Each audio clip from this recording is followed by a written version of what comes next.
मुझे एक भाई ने कहा, हाजी अनवर, मैं हैरान हो गया।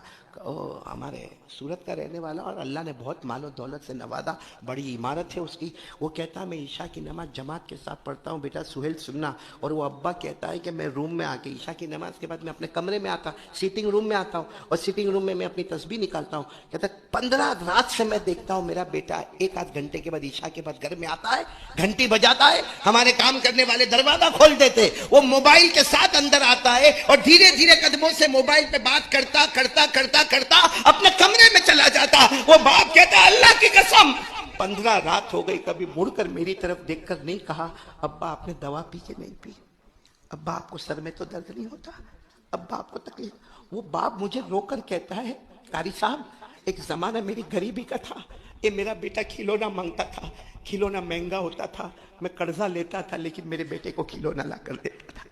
मुझे अभी भी याद है कहा मेरे बेटे ने एक मरतबा बहुत महंगी चीज मांगी, मैंने 12 घंटे की जगह 24 घंटा मजदूरी की और मेरे बेटे को लाकर वो चीज दे दी। आज मेरा बेटा 15 रात हो गई बाप को सोफा पर बैठा हुआ देखता मगर पूछता नहीं कि अब्बा तुम्हारा क्या हाल है। मेरे दोस्तों ये खुल्लम खुल्ला बताता है कि कहीं ये मोबाइल मौत के वक्त हमारा कलमा तो नहीं छीन लेगा।